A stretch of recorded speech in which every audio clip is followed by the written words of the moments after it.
Mark heard some faint cries in the distance while he made his way back from work through the snow. He walked towards the sounds when he saw something moving in the snow. As he got closer, he saw that it was a dog shivering and whimpering in the snow. The dog looked up at Mark with pleading eyes, and he could see that it had been abandoned by someone. The most bizarre thing was he was chained to the wall. He decides to unchain the dog and walk away with him. As they were walking, the dog suddenly started barking toward a nearby bush. Mark had his guard up as he slowly and carefully approached the bush that the dog just continued to bark at. He had no idea what he was going to find, but he was most definitely fearful that it could be something dangerous. Why else was this dog being so aggressive towards it? Mark held his breath and quickly grabbed the left side of the bush and tore it open. His eyes went wide with shock when he saw what was actually in there. Suddenly, it made all the sense in the world why the dog had led him here. The animal must have sensed that he was its only hope. But why did the dog lead Mark to this bush? What was inside of it? And why was the dog barking at it so aggressively? Before we start, smash the like button and make sure to subscribe if you haven't, and hit that notification bell so that you won't miss any new stories. The city had been completely caught off guard by the very heavy snowfall of the past couple of days. Not a soul should really be out in this cold, but Mark would soon encounter one unlucky creature that was actually out and about. He was walking home late in the afternoon and started to consider taking a small break to rest up. But he had not seen anybody else outside for a while now and wondered if he should not just call in sick for the rest of the week. But just as Mark went to sit down and take some cover behind a big tree, he spotted something moving in the snow. It was still quite a distance, so Mark could not accurately determine what he was dealing with, but it was definitely not big enough to be a human. He knew there were animals around these parts of the forest that could probably deal relatively well in these cold conditions. Still, the animal that he was about to encounter should most definitely not be among those. The infrequent barking started to give away early that it was actually a medium-sized dog coming in Mark's direction, and that realization made his heart sink for a minute. There had been no houses around here for a while, so where did this dog come from? And what was it doing out all alone in this snow? Mark was afraid that if this dog had been out here long, it might have already been heavily affected by the weather. If animals did not have the proper warm coat of fur to protect them, they could get frostbite or have their body temperature drop dangerously low. So from what Mark could determine as the animal got closer, was in good condition. And when it stood face to face with Mark, there seemed to be no obvious signs of frostbite or anything like that. When Mark was petting the animal, he noticed that it actually had a small collar around its neck, which led him to believe that the animal actually had an owner. But when he tried to grab it, the dog suddenly jumped backward and did not want to approach Mark anymore. Did this animal want Mark to follow him? This was not how he had seen his walk home going. So Mark looked around him. Was there really no owner near? He shouted, "Hello, and I have your dog." But no one answered. "I'm no Sahab." He doubted if he should follow the dog or not. What if it led him even further from home? Mark hesitated a bit. It would start to get dark soon, and he was still a bit away from home. And the darkness would also mean it would get even colder. Because the storm and strong winds actually had passed in the time he was taking cover, Mark decided to risk it and follow the animal. When Mark started to slowly follow the animal, the dog seemed to be very happy.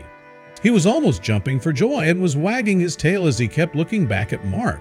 Mark noticed that they were going deeper and deeper into the woods for the first couple of minutes that they were walking. And luckily, it seemed that after about 10 minutes of walking, they were finally getting somewhere. From Mark's perspective, nothing had changed about their surroundings yet. They were still on a similar-looking forest path as before, but the dog was clearly reacting to something now that they were deeper into the forest. The dog stopped wagging his tail and put its nose to the ground. It was clearly trying to pick up a scent, and instead of moving further down the path, it started walking around in a bit of a circle. There was something it was trying to find, and Mark could not help but be somewhat curious. The dog seemed to have found what it was looking for not long after that. It stopped dead in its tracks and pointed its nose in the direction of a bush. A bush that, at first, did not really look out of the ordinary, but as Mark stared at it a bit longer, he did notice something strange about it. There seemed to be a lot less snow on the bush compared to all the other trees and plants around it, like somebody or something had shaken it off recently. Could it have been the dog? Or could it be what the dog had been looking for? Mark got a little closer. Then suddenly, the peace and quiet of the forest were roughly disturbed by the dog when it started barking like there was something tomorrow in the direction of the bush. He wanted to walk away, but his curiosity got the better of him.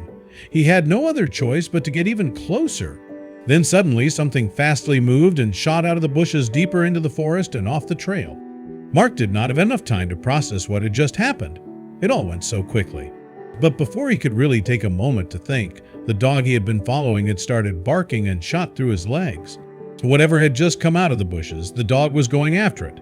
Would Mark follow? Mark now had a decision to make. Would he just leave the situation and go home where it was warm and safe, or would he take even more risk and follow the chase? Against his better judgment, Mark started to run after the dog he had already been following for 20 minutes. He had come this far and needed to know what was going on. Luckily, the animal was still barking at the top of its lungs, so choosing a direction was as easy as could be. He listened carefully and followed their tracks in the snow. Mark turned around a big bush and saw the dog lying on the ground. It was still barking, but not at the animal anymore. The animal's attention was firmly placed on something else. He did not even seem to notice Mark getting closer to him. And when Mark finally saw what the dog was barking toward, he felt his heart skip a beat. This was way more than he had signed up for. The dog was barking in the direction of a small cave. The animal the dog had been following had most likely gone in here. Mark carefully walked over to the cave and looked inside.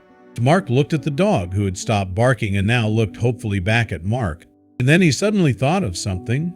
There were not many, but he knew there were occasional bear sightings in the area, and this was looking like a textbook place for them to benate. Mark was ready to give up the chase and head home defeated, hopefully taking the dog with him. But faith got in the way of this. The snowstorm that had been lying down for a couple of hours started to kick up again and was back with a vengeance. You could barely see your hand in front of your face, and the cold was nearly unbearable. Mark knew he couldn't make it home in this weather, but waiting in the snow would leave him frozen to death. There was only one chance of survival here. He needed to get his ass into that cave and take cover from the snowstorm. And so, with a lot of hesitation, he made his way through the entrance. The dog followed close behind him, but something had changed. Mark was caught between two minds. Did he want to wait near the entrance, unsure of what could potentially attack him, or did he want to carefully explore the cave and at least know what he was dealing with? He decided that he would rather face the danger head-on instead of cowering here in fear. And so he took the flashlight on his phone and started slowly making his way deeper into the cave. The further in the cave Mark got, the calmer he seemed to feel. He had not seen anything yet that could indicate that there were bears here, nor that they had ever been there. Maybe he had just been overreacting a bit. Overreacting like this dog and all his barking. As Mark calmed down, he began to see the beauty in the cave. But this moment of peace was quickly disturbed by a sudden sound coming from deeper in the cave. Something was around and Mark was frozen to the ground. But the dog seemed to be anything but, as the noise seemed to trigger something in the animal that started up his barking again. But this moment of peace was quickly disturbed by a sudden sound coming from deeper in the cave. Something was around and Mark was frozen to the ground. The dog barked in place, staying a bit behind Mark. But when a second sound echoed through the cave, the dog suddenly seemed to get his confidence back. Mark tried to grab the dog's collar, but was too agitatedly barking for him to reach it. Suddenly, the dog sped away. It ran ahead of Mark, out of the reach of his flashlight, and Mark's only choice was once again to blindly follow the barking. The cave was empty except for Mark and the dog. But still, the barking didn't stop. The dog was still clearly focused on something. There were only a couple of rocks, and the dog was barking in the direction of those. Could whatever they had been chasing be held up behind there? If that was the case, the creature was even smaller than Mark had expected, and he felt confident that whatever it was, he could deal with it. And so, with his flashlight in hand, he confidently walked toward the rocks. He still had no idea what to expect, but when he shined his light behind them, he was immediately greeted by two very scared-look eyes on an animal he did not expect to see down there. There was a small cat hiding behind the rock. This had to be the same creature hiding in the bush that the dog was barking at. There was a cat hiding behind the rocks. It looked like it had been suffering a lot in the icy cold of the last couple of days.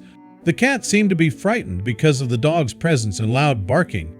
So Mark calmed the dog down and stopped him from barking. He carefully picked up the very scared animal and put it in his warm pocket. Then, together with the dog, he began to make his way back to the cave's entrance. It was a tricky route, but Mark remembered his steps. As soon as they got to the cave's entrance, Mark noticed the storm had passed again. There was a lot more snow, and their tracks from earlier were aced by the wind. It would be difficult to find his town, but he had no other choice but to try. Luckily, the dog seemed to remember the way precisely. By now, Mark fully trusted the dog. He followed it blindly as it led them back to town, but Mark knew he couldn't go home just yet. He wanted to help the animals he had found, and he couldn't just leave them in the cold for the night. So instead of going home, he went to the one place he knew would take good care of the animals. Mark's first stop was at the vet, where he paid for the cat and dog to have a complete checkup to make sure they were all right. And luckily, the vet did not find anything particularly wrong with them. They just needed to rest for a couple of days and they were good to go. But what was the next step? He told the vet about the adventure he had just been on and how he came to find these two creatures. The vet had never heard such a great story before and offered to take the animals to the shelter. But that didn't feel right to Mark. There had to be something else for him to do. Luckily, Mark did not have to think about it for long. Faith had brought these animals on his path, and he was not about to kick them off it. The animals weren't chipped, and when no one had claimed them after a while, he adopted them. They are currently happily living with him, making his life a whole lot better.